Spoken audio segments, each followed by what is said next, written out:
গৌৰৱ গগৈ পত্নী গোচৰ তৰিব নতৰিব সেইটো এটা বেলেগ কথা, কিন্তু কেইটামান কথাত আমি স্পষ্ট হোৱাৰ প্ৰয়োজনীয়তা আছে।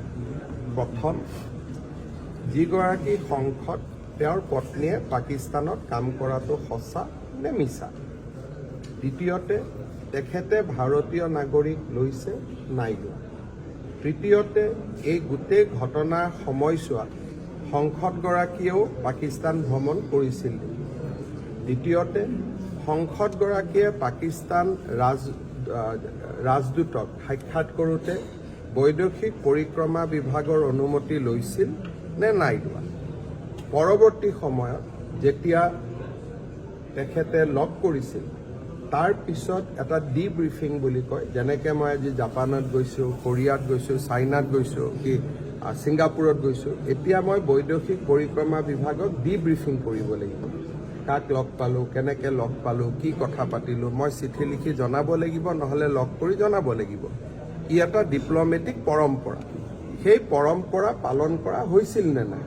গতিকে আজিও মই টুইটত দেখিছোঁ মই কেছ কৰিম, কিন্তু উত্তৰটোতো দিয়া নাই যে ভাৰতীয় নাগৰিক হয় নে নহয়। মই পাকিস্তান দূতাবাসত কিয় গৈছিলোঁ, ডেকা ল'ৰা ছোৱালীবিলাকক কিয় লৈ গৈছিলোঁ। সেই সময়ত সাধাৰণতে আমিতো পাকিস্তানৰ দূতাবাসততো কোনো নাযাওঁ, তাতে ব্ৰেইন ৱাশ্বিঙৰ কাম চলে। গতিকে তাত ডেকা ল'ৰাবিলাকক, যিবিলাক ডেকা ল'ৰা ছোৱালীক লৈ গৈছিলোঁ, তেওঁলোকৰ নামবিলাক কি, তেওঁলোকে এতিয়া কি কৰি আছে, যিবিলাক ডেকা ল'ৰা ছোৱালীক লৈ গৈছিল তেওঁলোক এতিয়া কি সংস্থাত আছে, কি নাই। গতিকে বিভিন্ন কথা বতৰা জনাৰ প্ৰয়োজনীয়তা আছে, আৰু আমি কাকো অভিযোগ কৰা নাই, আমি খালি তথ্যটো জানিব বিচাৰিছোঁ। তেওঁকেতো তুলুঙা মন্তব্যহে কৰিছে। এটা চাওক, তেওঁ কৈছে যে ISI আৰু এটা ঘৰত কেনেকৈ থাকে। তুলুঙা মন্তব্যটোৰ আঁৰতো বহুত চিৰিয়াছ কথা লুকাই আছে। সংসদগৰাকীয়ে ভাবে যে ISI আৰু একেলগে থাকিব পাৰে এটা ঘৰতে, কিন্তু ISI মানে পাকিস্তান, ভাৰত মানে আমি একেটা ঘৰত থাকিব পাৰোঁ নেকি। কিন্তু তেখেতৰ আদৰ্শত যে মোৰ পত্নী যদি ISI, মই তাৰমানে তেখেতৰ মতে ভাৰত আৰু পাকিস্তান দুয়োটা বন্ধু ৰাষ্ট্ৰ, আৰু দুয়োটা একেখন ঘৰত থাকিব পাৰে। সেইটোতো হ'ব নোৱাৰে। আপুনি যদি হয় আপুনি ISIৰ লগত কিয় আছে, বা আপুনি যদি ISI হয় আপুনি লগত কিয় আছে।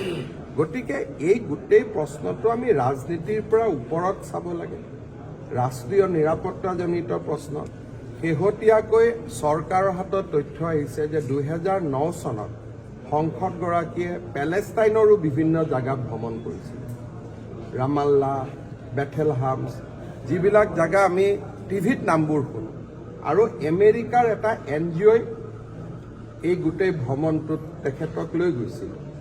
এই আমেৰিকাৰ NGOটো কোন।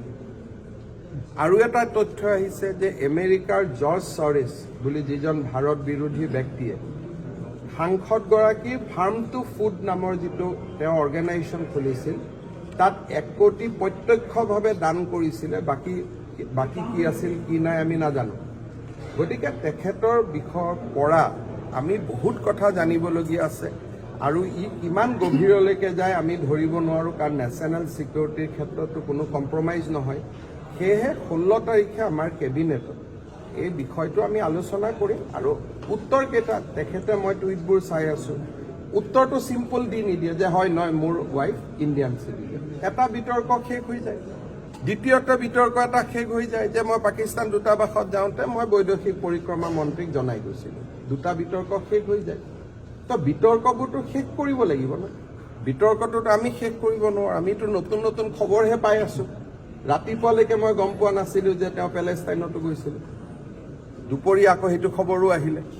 গতিকে এই গোটেই আমি কাকো দোষাৰোপ কৰিব খোজা নাই, খালি তেওঁ এটা সৰু সৰু টুইট কৰি দিলে লেখাবোৰ মৰি যায়।